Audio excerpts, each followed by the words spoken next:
I heard shortly after that there was a film in development of it with another director. So it I had to wait for a while before it came my way. But it's probably just as well, because at that point I'd been about 4 years too young. So eventually the other director says went away, and I got a call from the man. No, literally no, quite the opposite. It was the most surprising call I've ever received. It was quite out of the blue. And from Amanda Posey, who's one of the two producers on it, saying, would I like to read Nick Hornby's script? And once I was attached to it, as it were, Saoirse was the next immediate step. So, next step. I had read it as well for pleasure a few years before I heard about the script. And I must have been in my mid-teens and really loved Colin's writing, and I'm always quite excited by a great Irish story. And didn't kind of think anything of it. I still hadn't at that stage been involved in a fully Irish project where I got to play an Irish character. So this was the first time I ever got to do that. And when the script came along, again, as soon as you hear that Nick Hornby is attached, you're immediately, you kind of say yes straight away before you even read it. But I read it and I loved it. And then John and I met. John came over to Ireland, and it was interesting because around that time I was about 19, I suppose, 18, 19, and I was quite anxious to leave home. I was ready to fly the nest, as it were, and wanted to go to London, which is where John lives, and so we had a conversation about that. And in the time when I had signed on to when we actually made the film, which was about maybe a year or so, I had moved away in that time. So by the time we actually shot the film, the homesickness for me was just as debilitating, really, as it was for Ailish. Well, yeah, that was something I was going to ask about. You are clearly both Irish and both immigrants in ways. So what person did you bring to the film? I think, I moved to London when I was 27, and when we had a conversation about 2 weeks before we started shooting about this. And it's a very particular thing that I think Cullum's got right in the book.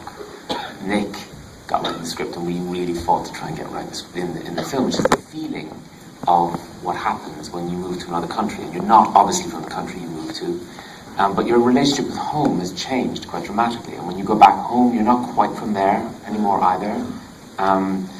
You sort of become a member of a third race, you become an exile, which is a very specific emotional place to be, and it lasts as long as it lasts, and it maybe lasts forever, or maybe you just get used to it, maybe you meet great people and you settle down in the place that you're in. And Colin got that right, and he got it right dramatically without having to do it through melodrama. But he leaves the emotional trace of that. It was the first time that I had come across that. Because when I moved to London, I was very confused. I moved to direct a play at the National Theatre. I wasn't moving from economic deprivation, and everything was good, and I had more work than I could sort of handle, and yet I was profoundly homesick, even though I was in a city I'd been going to since I was 10, London. But it's that thing that once you leave home, it's a very fundamental shift, and you, just like Ailish finds in the film, more in common in a way with all those guys who built the bridge and the tunnels. You share that sense of community. Did you feel like the homesickness started to really settle in after you finished the play, or did you experience that while you were working? It was immediate. The second I left Ireland, my relationship to the country shifted. Yeah. It stopped feeling like home. It became like an idea of home.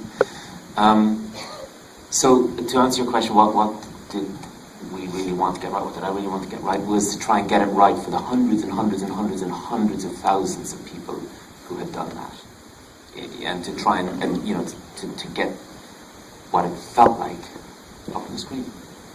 The theme of exile is such a quintessentially Irish story, and whether it be James Joyce or Brendan Behan, it's something like in Irish literature it really sort of flows through. But this is a very different period than we're used to seeing the immigrant story take place in. And it strikes me that both of you must have had to do so much to avoid any sort of anachronism, obviously in the production design and everything, but also in the performance. I mean, young people moved and spoke differently back in the early 50s, and a false note would have thrown the whole thing off. So I'm curious what you did to really center yourself in the sort of bearing and comportment of that time. I think her relationship with the other characters, which it was written, I mean, it was quite clear in the script. That's the things that you can delve into it as much as you want, but when it's actually written in the script and the dialogue is written in a certain way, you kind of naturally, I don't know, physically stand up a little bit straighter and are a little bit more reserved when you reflect the text that you're, speaking. And so I guess that was something that we spoke about quite a bit in rehearsals, just kind of the restraint between one character and another, even a mother and a daughter, and how emotion wasn't really something that nobody was kind of overwhelmed with emotion, or didn't tell each other they loved each other necessarily all the time and things like that. And so, yeah, we discussed that quite a bit, I guess. To me, it really became apparent in the relationship between Ailish and Tony, and how they had to sort of, they couldn't touch for the first while they were courting, and that was just the way, and there was this incredible, buzzing chemistry between them then that came about, So I think it all happened quite naturally, but we did kind of go over it a lot, I guess. We discussed it quite a bit. Yeah, it's the kind of thing which happened quite organically, and it's not the kind of thing I would ever make the actors aware of unless there was a problem, is the truth. And the script, as Saoirse mentioned, it was beautifully written by Nick, and I was very keen that it would be performed like that, almost like a play. That I was a bit of a pain in the ass about getting the lines right, because sometimes the style of second films is that you can play with the lines and sort of and ah and put it in your own this, that, and but, or whatever. And I would never let that happen, because I felt that that the style of performance needed to be crisp and very focused. And that already gives somebody, it's like an emotional corset of some sort, And then, of course, the costumes are something else as well. And the fact that it was not right for any of them to touch, as Saoirse was saying. The one area which nearly caused a row on set was table manners. That's where the biggest... I have terrific table manners. So I don't know what he's talking about.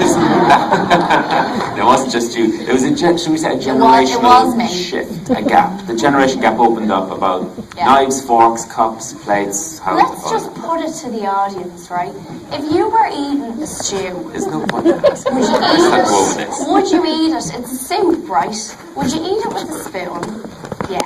Or would you eat it... You can't, that's a load. Or would you eat it with a fork, where the soup falls through the little gaps? No. And we almost got into a huge argument over this, and everyone else just shut up and listened to us go, "No, John, that's not what you do. But this is the most ridiculous note you've ever given me." I'm willing to concede that I maybe went a little bit far with that, but it was I won't be quoted on it, right?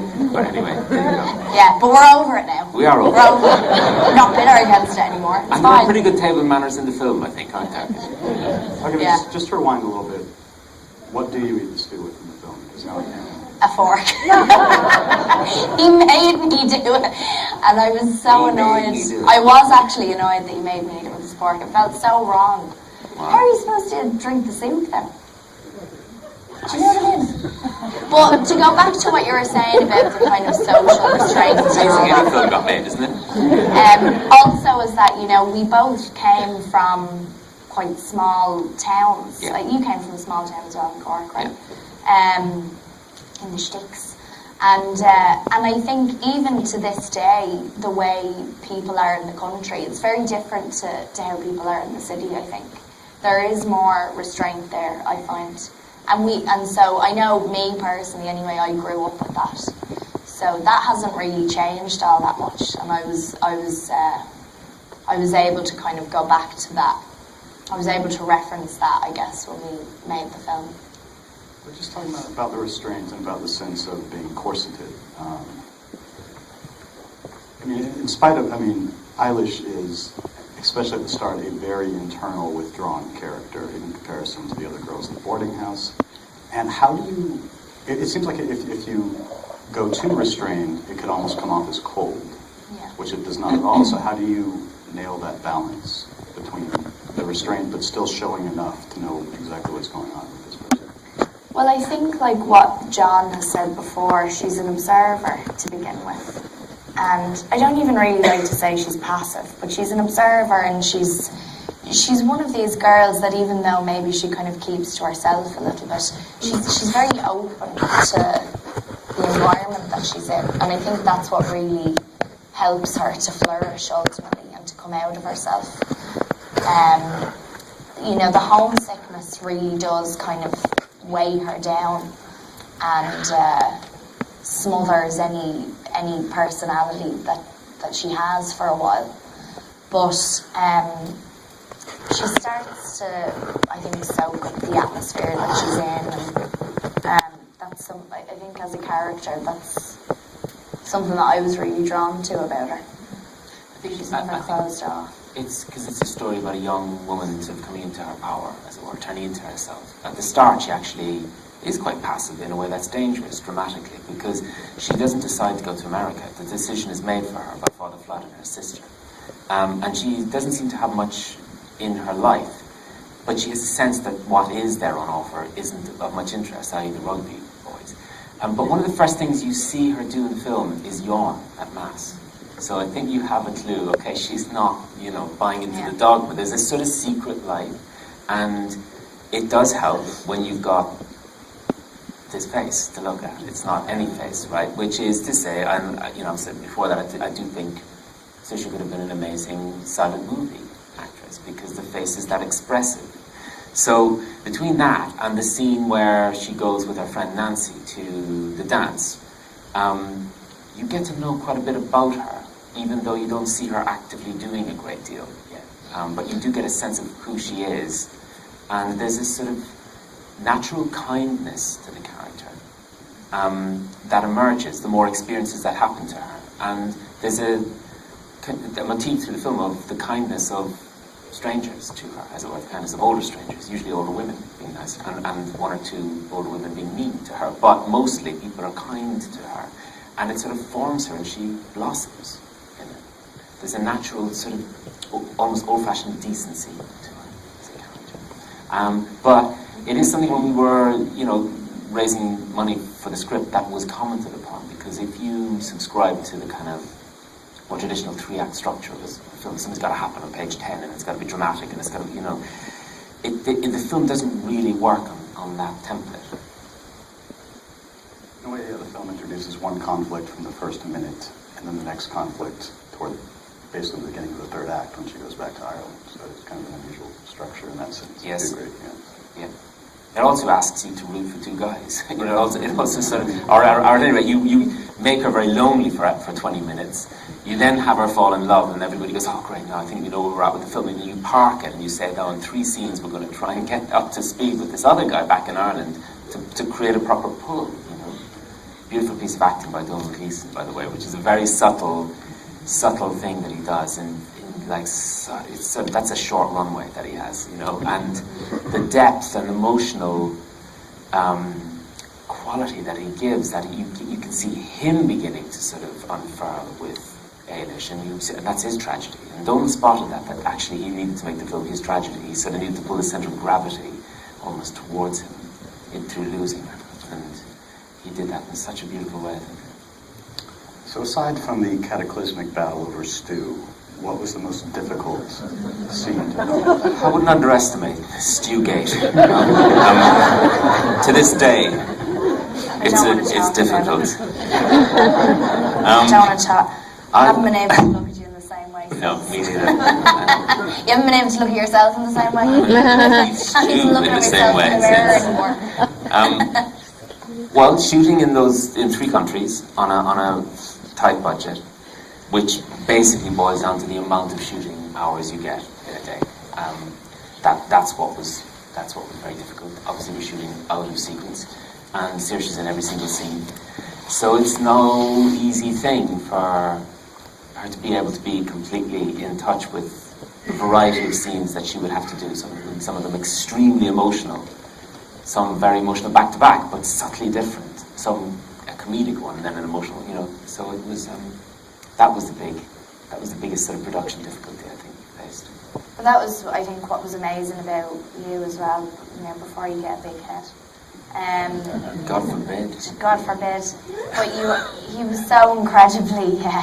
It's such an Irish thing to say, isn't it? Someone said that to me on the red carpet actually the other day. Now, I don't want you to get carried away, but you're great in the film.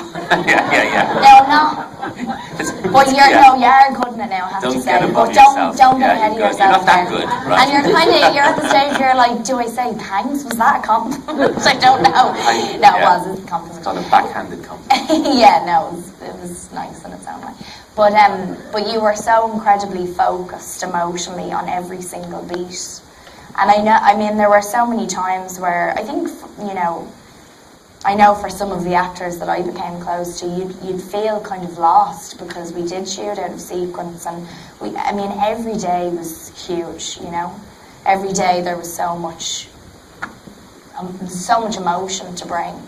And it was the really kind of special thing about you doing, I think, is that what John did was he really incorporated this natural sense of humour that the Irish have and that the Americans have, but he didn't overplay it. And that was something that we all kind of tried to do a bit, because as actors you're so used to, as John said, having the big emotional scene or the big controversial scene or the big showdown at the end or whatever it is.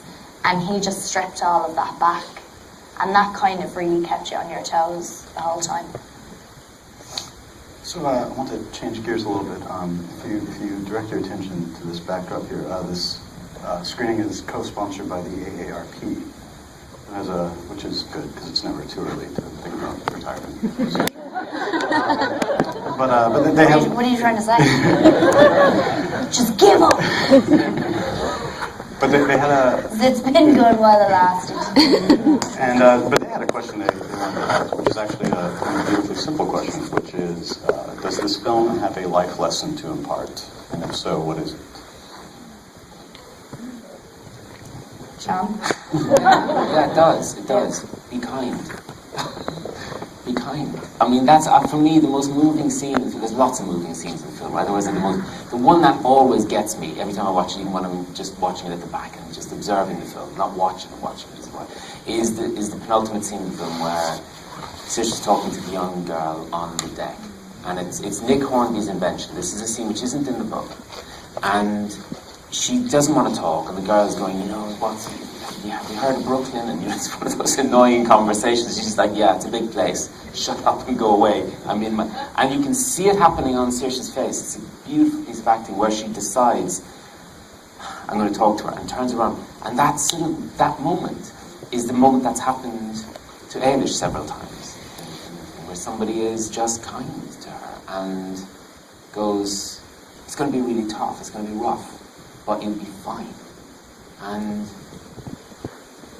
I think that's the point of the film is actually, everybody. That's why the film works without a baddie, is that it doesn't pump up melodrama or anything. It's sort of it's just about a bunch of people trying to get on with their lives, and that's complicated enough. So yeah, I suppose to say be kind makes it sound a bit Hallmark. I don't mean it to be that, but I do think that's the takeaway message. And tell your mother if you get married.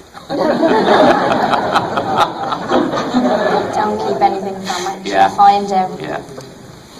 Mammies know everything. Do you think that? I do. Yeah, I do.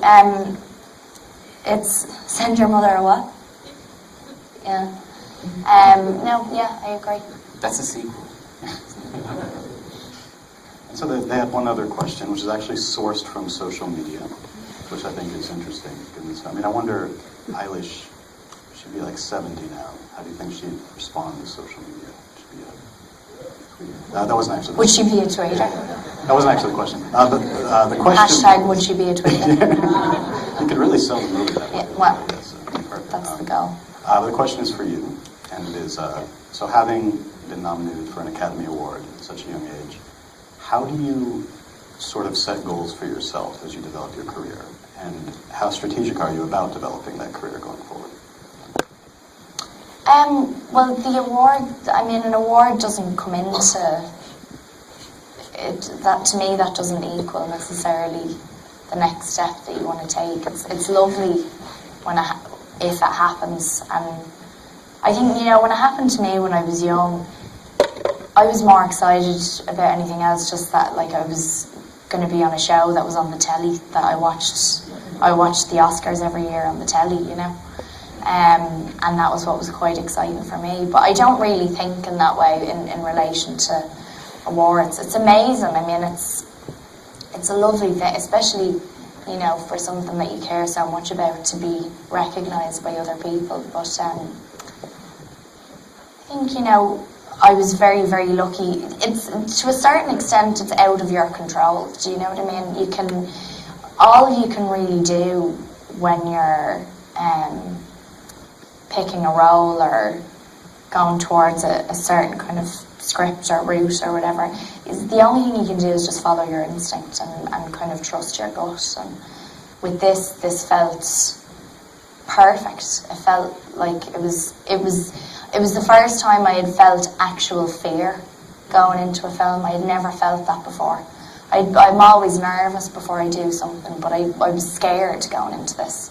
And for the first couple of weeks doing it, I was scared, you know, because it meant so much to me. And I think that's actually what I want every time. You just want to constantly keep learning, you know. So yeah, I really do feel, maybe because of the way I work as well, I only kind of follow my instinct really, and it's the same when I choose work. I find it's too much to think of like a grand plan. I even find it very strange to refer to work I've done as like a career or anything like that. You know, it's just work that I've done, so I'll just keep doing it if people keep offering me stuff. Well, thank you both very much for being here.